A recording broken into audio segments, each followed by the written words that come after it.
Is the real rule of nature. सुना जरूर होगा आपने, यानी परिवर्तन ही प्रकृति का नियम है। जो आज है वो कल नहीं होगा और जो आज नहीं है हो सकता है कि वो कल हो जाए, क्योंकि उम्मीद पर दुनिया कायम है। और ऐसे में गुजरात की जनता ये सारी की सारी उम्मीदें पार्टियां लगाए हुए बैठे हैं। जी हाँ, इतना ही नहीं, उन्हें लुभाने की कोई कोशिश कोई भी पार्टी छोड़ना नहीं चाहती है। लेकिन गुजरात में जो शय और मात का खेल चल रहा है, उसमें जो जीता वही सिकंदर। लेकिन इससे पहले जो जनसैलाब नजर आ रहा है, उससे कहीं ना कहीं बीजेपी घबरा जरूर गई है। और ये हम नहीं, गुजरात के हालात बता रहे हैं। दरअसल गुजरते दिन के साथ साथ चुनाव प्रचार भी अपने चरम पर है कि आखिर कैसे वोटरों को लुभाया जाए। ऐसे में एक सवाल तो बनता है कि आखिर जिन मुसलमानों को गुजरात की राजनीति का भाग्य विधाता माना जाता है, उनको टिकट क्यों नहीं मिलता है। लेकिन इस सवाल का जवाब आपको आगे इस वीडियो में खुद मिल जाएगा। लेकिन पहले आपको बता देते हैं कि गुजरात से जो तस्वीरें निकलकर सामने आ रही हैं, उसने जरूर बीजेपी की छाती पर मूंग दलने का काम किया है। सोशल मीडिया पर आम आदमी पार्टी को लेकर अलग अलग तरह से लोग शेयर कर रहे हैं और बीजेपी को आपके आगे बौना बता रहे हैं। सोशल मीडिया पर जाने से पहले आपको बता दें कि बीजेपी भी इस मामले में कम नहीं है। वो भी आरोप पर आरोप आम आदमी पार्टी पर लगाए जा रही है। चाहे वो दिल्ली के एमसीडी चुनाव का ही मामला क्यों ना हो, वहां पर आरोप प्रत्यारोप का दौर चल रहा है। लेकिन सबसे पहले हम गुजरात का रुख कर लेते हैं और आपको बताते हैं एक एक ट्वीट पढ़ के कि कैसे गुजरात की जनता अब बदलाव चाहती है। क्योंकि बदलाव जब तक नहीं आता है तब तक चीजें एक जैसी ही लगती हैं। सबसे पहले जो ट्वीट है आपकी स्क्रीन पर, इसको चिराग नाम के ट्विटर यूजर हैं, इन्होंने शेयर किया है। चिराग पटेल, एक फोटो है, इन्होंने ईशान गढ़वी जो है मुख्यमंत्री पद के दावेदार हैं, उम्मीदवार हैं आम आदमी पार्टी के, उनकी फोटो शेयर करते हुए लिखा है कि नायक मूवी में पत्रकार ही सीएम बना था, गुजरात में भी पत्रकार सीएम बनेगा। इस तरह का ट्वीट किया है। अगला ट्वीट है प्रिंस रबाडिया का, इन्होंने लिखा है कि कौन कहता है फॉग चल रहा है, भाजपा में केजरीवाल का खौफ चल रहा है। इस तरह से केजरीवाल के जो प्रशंसक हैं आम आदमी पार्टी के, वो ट्वीट कर रहे हैं। आप गुजरात मिशन 2022, इनकी तरफ से भी एक वीडियो शेयर किया गया है और वीडियो आपकी स्क्रीन पर, इस वीडियो का जनसैलाब आप देखिए। जनसैलाब जो बता रहा है वो ये कह रहा है कि अब इतिहास बदलेगा, अब चेंज होगा, अब परिवर्तन होगा। और ये सारे लोग इस बात की गवाही दे रहे हैं कि आम आदमी पार्टी को जो जन समर्थन मिल रहा है वो भरपूर तरीके से मिल रहा है। लिखा गया है गुजरात मिशन की तरफ से, आप गुजरात की तरफ से, a wave of change is going on in Gujarat. This trust and love of people towards AAP shows that change is certain in Gujarat.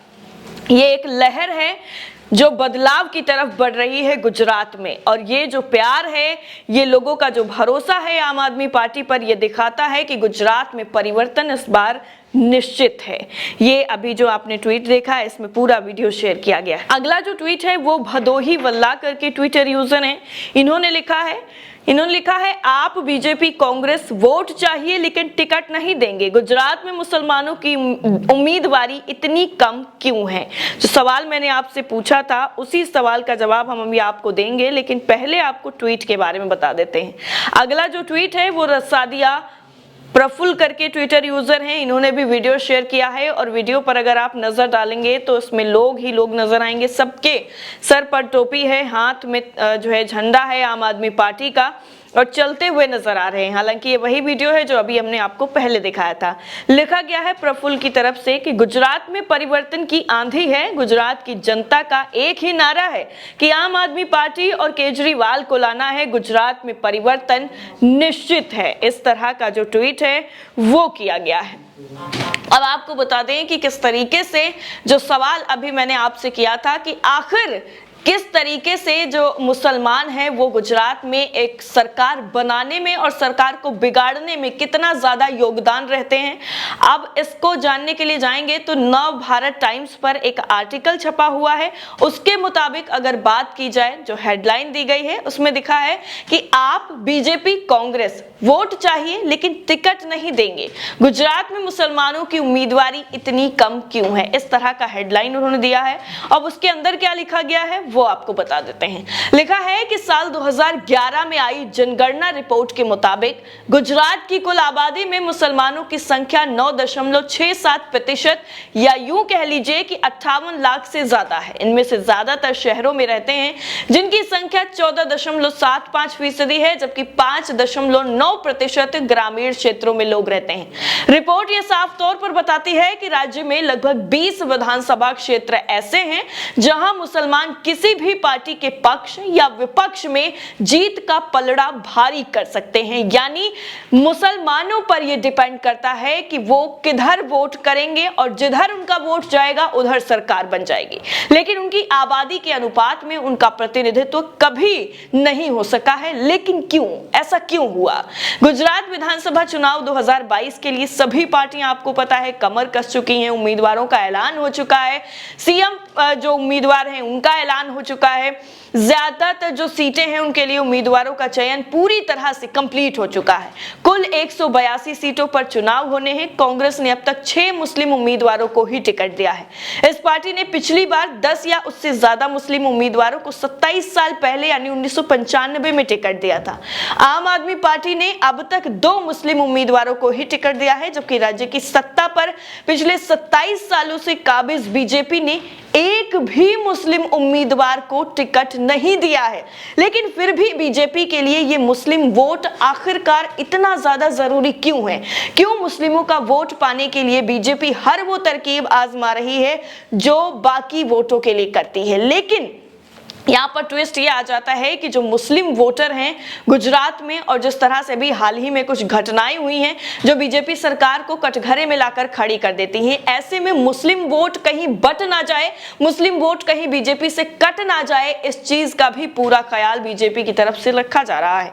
और इसका मेन कारण है ऑल इंडिया मजलिस-ए-इत्तेहादुल मुस्लिमीन यानी AIMIM ने अब तक जिस तरीके से अपनी पकड़ वहां पर दिखाई है, ऐसे में बीजेपी का खेल उनकी वजह से बिगड़ सकता है, ऐसा भी डर है। 14 सीटों पर उम्मीदवार की घोषणा कर दी गई है, जिनमें से 12 मुसलमान हैं। अल्पसंख्यक वोट बैंक को साधने के लिए भाजपा के अल्पसंख्यक प्रकोष्ठ ने एक अभियान भी शुरू किया है, जिसे अल्पसंख्यक मित्र नाम दिया गया। इसका लक्ष्य था कि जहां मुसलमानों की संख्या है वहां ऐसे 100 लोगों को खुद से जोड़ा जाए जो किसी राजनीति दल के ना हो और उनका अपने समुदाय के बीच में प्रभाव भी हो। इस अभियान को लेकर बीजेपी नेता जमाल सिद्दीकी कहते हैं कि बीजेपी अल्पसंख्यक प्रकोष्ठ ने गैर राजनीतिक पृष्ठभूमि से आने वाले कम से कम 100 मुस्लिमों को पार्टी से जोड़ने का अभियान शुरू किया है। वो आध्यात्मिक नेता, पेशेवर कारोबारी और सरकारी नौकरी वाले लोग भी हो सकते हैं। बीजेपी का लक्ष्य है कि राज्य में कुल मुसलमान वोटरों का 50% वोट उन्हें ही मिले। अब सोचने वाली बात यह है कि जिस पार्टी में एक भी उम्मीदवार मुस्लिम नहीं बनाया गया, उस पार्टी को 50% वोट चाहिए, वो भी मुस्लिमों का। और 50% वोट कांग्रेस जा सकता है, आम आदमी पार्टी में जा सकता है, AIMIM में जा सकता है। लेकिन 50% का जो आंकड़ा बीजेपी की तरफ से सेट किया गया है, उसमें वो कितना कामयाब होंगे और क्या क्या नई तरकीबें लगाई जा रही हैं, ये आने वाले वक्त के कुछ दिनों में ही पता चल जाएगा। लेकिन जमाल आगे जो कहते हैं वो सुनने वाली बात है। वो कहते हैं गुजरात के मुसलमान क्या चाहते हैं, उनकी पसंद क्या है, ये तो वही जान सकते हैं।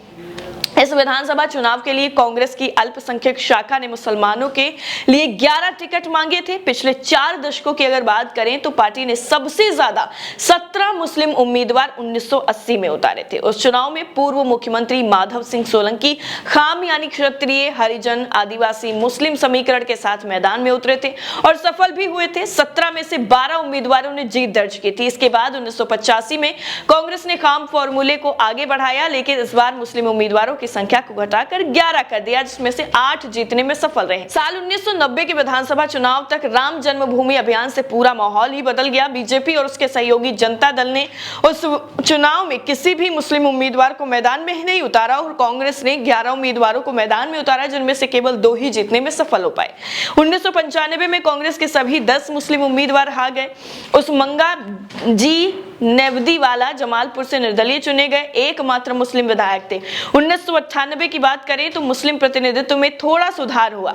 गोधरा कांड और 2002 के बाद सांप्रदायिक दंगों में मतदाताओं के ध्रुवीकरण के साथ कांग्रेस ने 2002 में केवल 5 मुसलमानों को मैदान में उतारा। तब से कांग्रेस ने कभी भी 6 से ज्यादा मुस्लिम उम्मीदवारों को मैदान में नहीं उतारा है। इस चुनाव की भी तस्वीर वही नजर आ रही है। 2017 के चुनाव में भी कांग्रेस पार्टी के सिर्फ 3 मुस्लिम विधायक जीते थे। हालांकि यह संख्या 2012 से बेहतर थी, जब सिर्फ 2 विधायक ही चुने गए थे। लगभग 25 विधायक सीटों पर मुसलमानों की संख्या अच्छी खासी थी।